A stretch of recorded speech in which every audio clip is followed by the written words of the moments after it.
Hello and welcome to another Crystal Maze video. As you can tell now, it's slightly different. I'm sat down and making myself literally feel at home, and I am at home in the lovely Eastern Zone.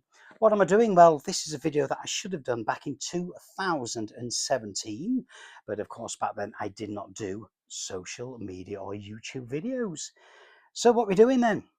We are going to have a look at the very first episode of the reboot series of the Crystal Maze with Richard Ayoade, and I'm going to give you my viewpoints on it. Something I've not really done in a video before. I've mentioned certain comments on social media, but to do it in a video, and more or less the whole episode as well, is a brand new thing for me. Now, as I said, I should have done this when the first program first started back in 2017.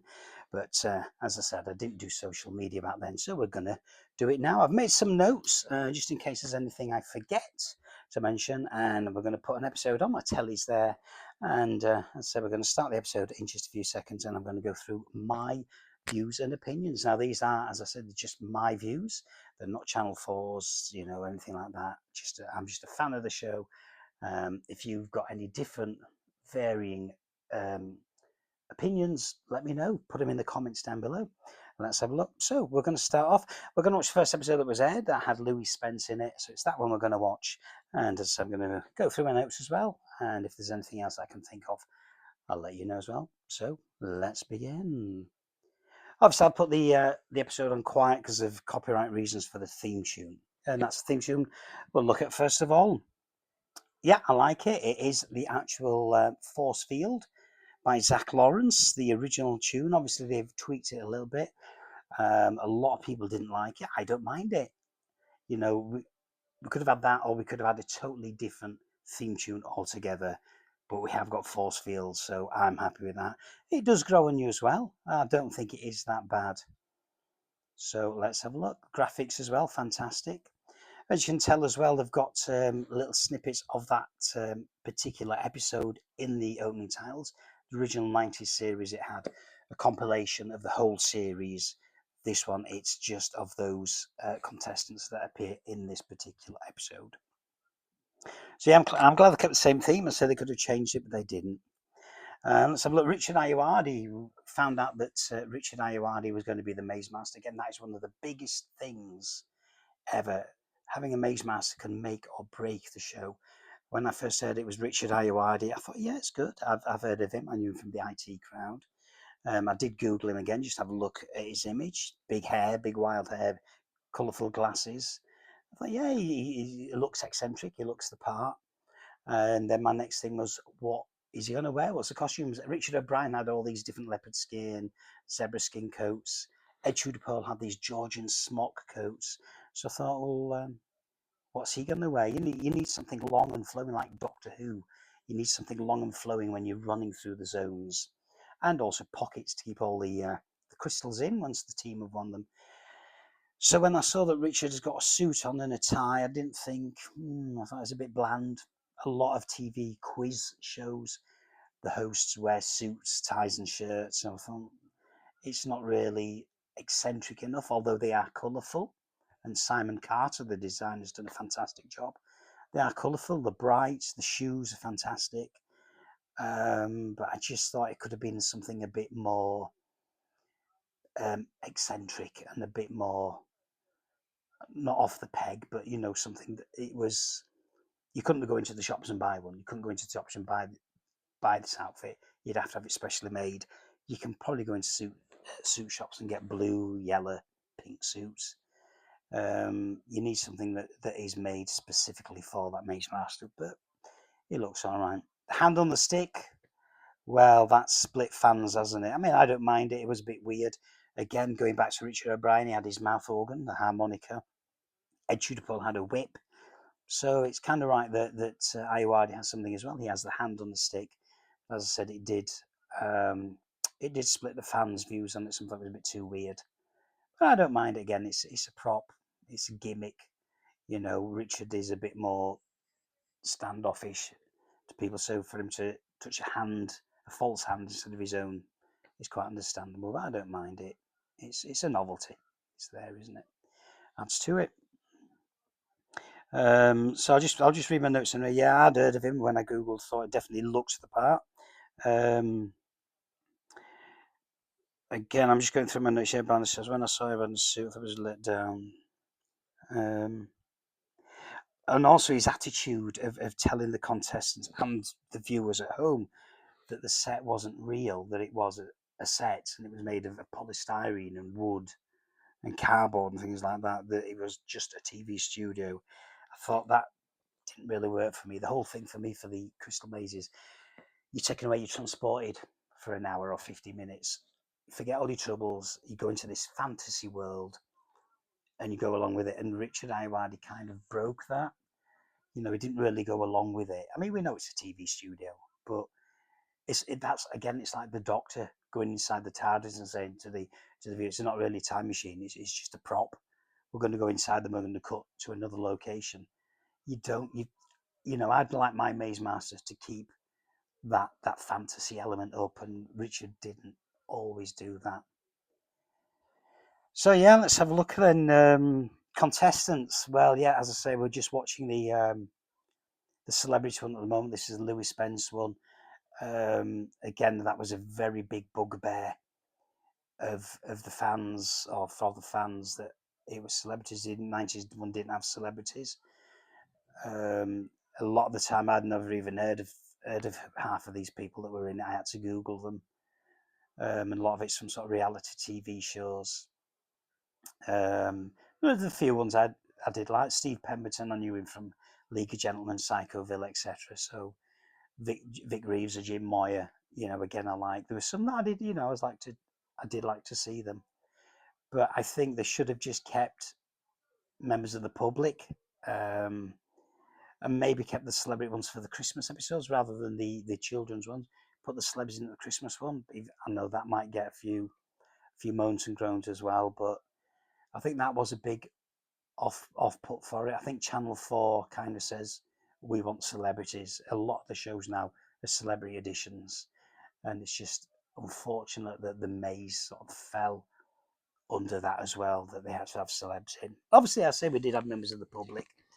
That one again, it were all people that knew each other. It was 5 people.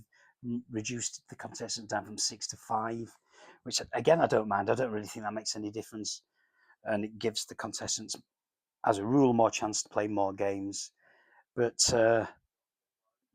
yeah, they were all people who knew each other, and it's nice when you're introducing them at the beginning, and it's so and so from London, so so from London, so so from London, from London, from. It gets a bit tedious. I like to hear different people from all over the country getting together. Plus, as somebody once put on social media, that if you go in as a family or a group of friends, you're more likely to buy that person out because you're a friend. Whereas if it's somebody that you just met the night before filming, you think, oh, well, sod it, we'll leave them locked in, let's carry on, try and get some more crystals. So there's a bit of favoritism if you already know that person. But again, it's what it is. We don't have any say in it. The producers, Channel 4 themselves, have the say. Again, I think it's one of the things maybe that I won't like say so its downfall, because I love the show. I do love the show. It's just you read things and you see other people's comments as well, and I think that was one of the things that had it against it really. So yeah, let's just looking at my notes. The sets then. Let's have a look at the sets. I mean, they're fantastic. Obviously, we went back to the 4 original: Aztec, futuristic, industrial, and medieval. They're brilliant. The original aircraft hangar from the 90s was not a viable choice to use anymore. It's taken up with something else. So they found the Bottle Yard Studios down in Bristol. Again, it's a smaller space, but I think looking at the sets, each one's fantastic. They're very detailed. They haven't cut corners. They've definitely not cut corners on all the colouring, the building of it, and also the details as well. It's fantastic. It doesn't really look that small unless you compare them side by side, I think. It still looks fantastic. It still looks amazing. But obviously, the new studios, as I mentioned before, they've got the actual metal pillars or columns to hold the ceiling up. So with this one, they had to build around that. and they had to sort of hide them. There's one in Aztec Zone. They've had to hide it within the walls so you don't see it. Industrial, which we're just watching now, there's that sort of triangular pool there, and one of those columns are actually the proper set columns. The other two are just fake designs there for show. But I think they've done a fantastic job. The weathering on it and everything's brilliant. The lighting, superb. You can't knock it. Which takes me on to the other thing of this series, the 2017 reboot series. It became transcendental that you could go from one zone to any other zone, whereas the original set was built, you had to more or less go round in order, either clockwise or anti-clockwise. This one, because the zones were built separate, you could go out of one side and then you could go into another zone, completely different zone. I personally would have liked it if there'd have been um, connectivity, if there'd have been I don't know what the words I'm looking for, but if it was been the same all the time, say for example you went through the triangular exit in Aztec, that would take you all the time to industrial. If you wanted to go to futuristic, you'd go up the wall, and if you wanted to go to medieval, you'd go around the side, and vice versa. And the dome, there's a little door where the wall is to climb up. There's a little door at the side. That would have been great to go to the dome. And if they'd have kept that, the same doors for coming and going from each zone, and that wouldn't have been too bad. I still don't mind going from varying the zones, but I would just kept as if that door went to that zone to and from there. They just went anywhere to each zone. Um, so I'll just sort of read what I've put. Going to the next zones, I kind of wish they'd kept the doorways led to the same zone each week. So, example, if industrial, the pipes would go to Aztec, the ladder walkway went to medieval, and so on. So, if they came back from that, they'd come through the same. So, there's some sort of continuity between each doorway. That'd been fine, and then they could have chose which doorway they went to go which zone, if that makes sense. So, next one, I've got games down here, but I will look at that very shortly. Obviously, there's a new futuristic zone as well. The original one was very, very big. Again, time and space meant that they had to make it smaller, futuristic zone. But I do like it. They've updated it. It's this silver and white, which I love. It's great. Totally different design. I think it does need a reboot. It needs a reboot. That's what it is. It needs a refresh. So to see a new futuristic zone, I don't mind that at all. Obviously, Aztec, industrial, medieval, the more or less carbon copies. So you can kind of allow one zone to be slightly different and updated.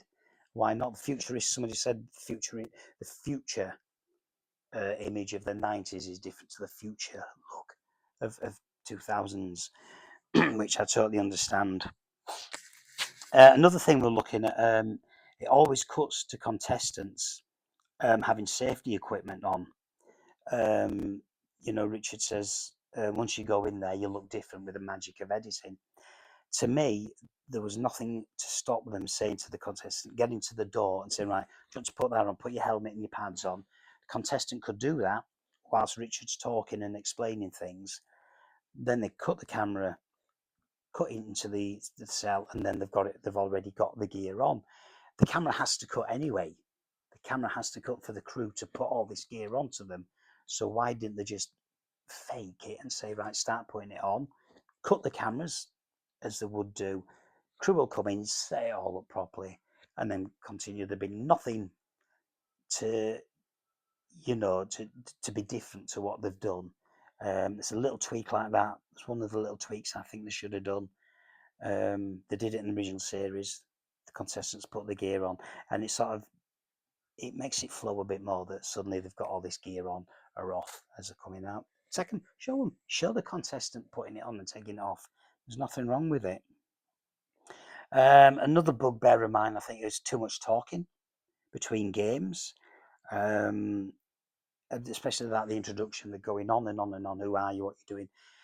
I mean, I put here one episode. I actually timed it, and they spent 6 minutes, 6 minutes of talking. Now, you could have got another game in 2 games if they're 2 minute games. You could have got another 2 games in that space. 6 minutes just to talking to the contestants. You know, um, they should have no long introductions, as I said at the beginning. That should be, I think that should be down.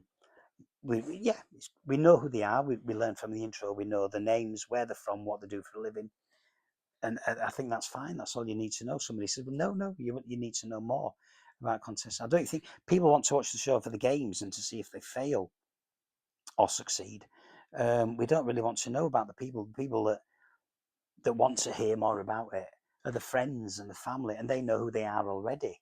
To me, introduce them, give them the time. They've got 50 minutes, an hour of TV time to shine and show us who they are.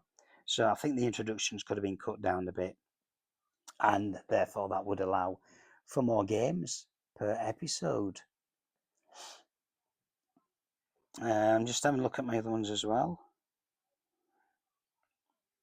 I mean, I've just made a note here that the US version with Adam Conover, they only had 8 games, 2 in each zone.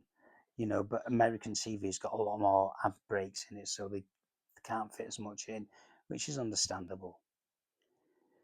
So there you go. Yeah, I think that's it. I love the show. I'm glad it came back.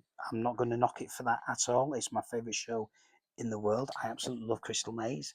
I do love it. I watched every episode. I recorded every episode. I rewatch them constantly. I do love it. I'm glad it's came back. That was the main thing. Obviously, COVID came along, lockdown, that stopped production.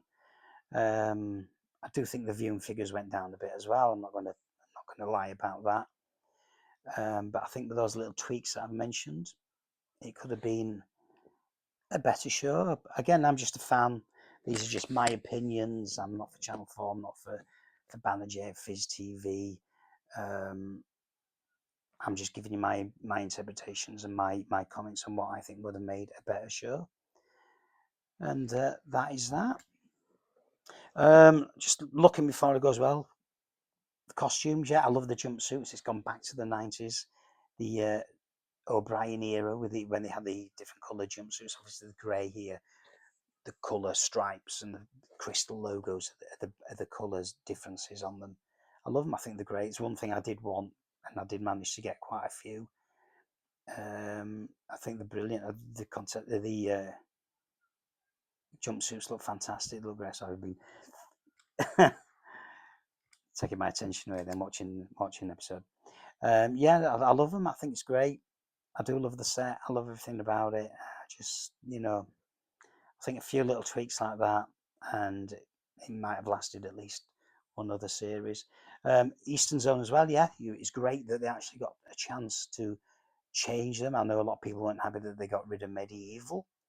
Again, I think they'd probably want industrial, but it is what it is. We got a new zone, and that in itself was a big thing. That was a big step forward. I love Eastern Zone, as you can tell. I've decorated my living room like it. I've got a lot of the props and stuff from it up on the walls and things. I loved it. A lot of people said it was just a corridor. What's special about it? But I love it. And again, you look at the detail that's gone into it all. It's fantastic. Finally, as well, the games.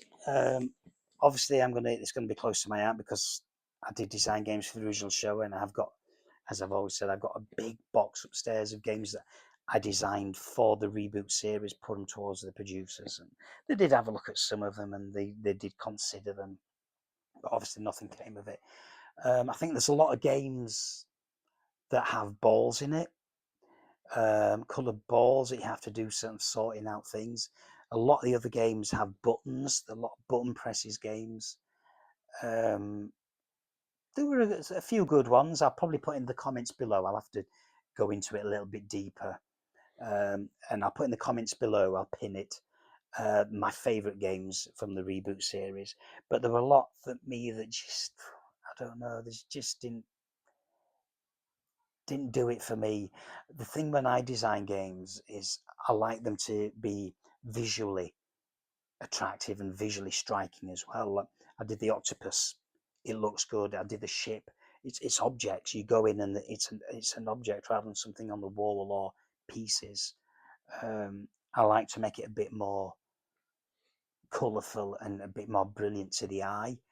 A lot of this, as I said, it was a lot of it were ball games, sorting balls out, pushing buttons, and I just think there could have been a little bit more variation in them.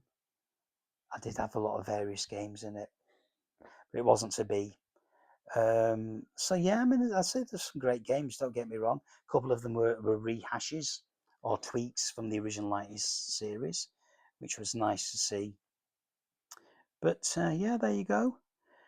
So that is my quick-ish views on the reboot Crystal Maze series.